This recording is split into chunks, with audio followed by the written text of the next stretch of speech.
Hi everybody, this is Leafy, Stephen Greenleaf. What's the price of fashion? This is the first in a little series of videos I'm going to do on this topic of fashion in the garment industry.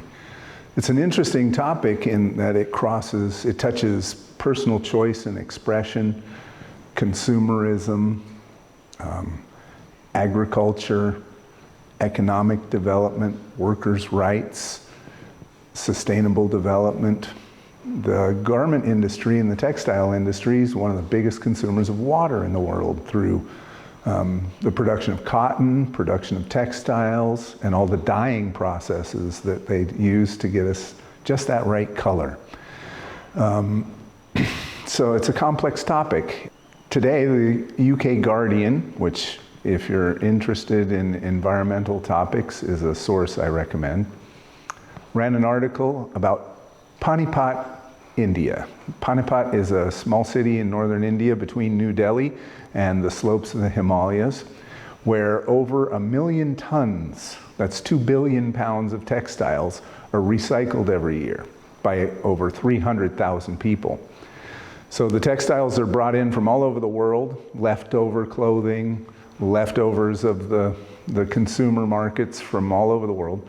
They're sorted, then they're shredded, then they're rewoven into yarn, re-dyed, recolored, and then generally that is used to produce home furnishings and houseware textiles.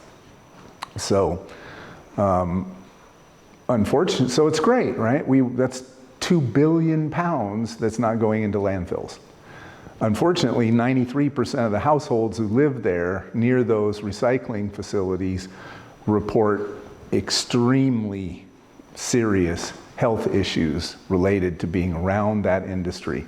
People of all ages with chronic obstructive pulmonary disease, asthma, because they're breathing all the fibers from the shredding, not to mention the bleaching processes and dyeing processes and the really tough working conditions. We've all seen, I think, or are aware of, that some of the clothes that are in our closets are produced under circumstances that we probably wouldn't want to subject ourselves to.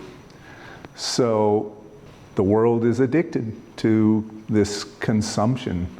I know people who have houses full of clothing that they never wear. Sometimes they never even wear them once before they pass them on to be recycled. It's a fascinating topic. Once every few months, here we have a community event, a clothing swap, where people bring their clothes that they're not enamored with anymore and trade them. And the clothes that are left that no one claims are collected and donated to families who need clothing. This shirt I'm wearing came from one of those clothing swaps. In my case, if you know me, I pretty much wear the same things all the time. I'm not much of a fashion icon. But in part, that's because I try to go for really durable brands. I have clothing that's decades old.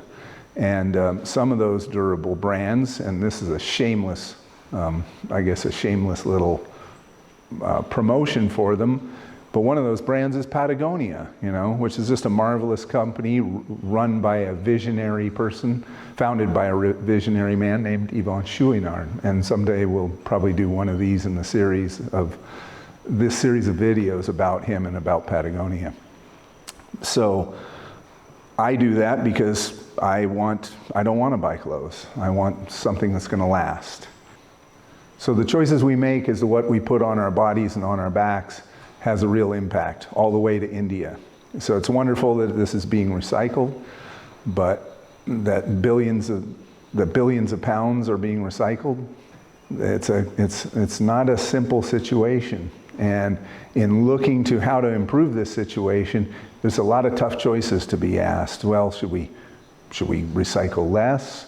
How do we manufacture garments more efficiently? If we manufacture less, how many jobs are lost? Some of these, we might call many of these sweatshop jobs, but if it's the only job and it's putting food on the table and we want to take that job away, What are we going to replace it with?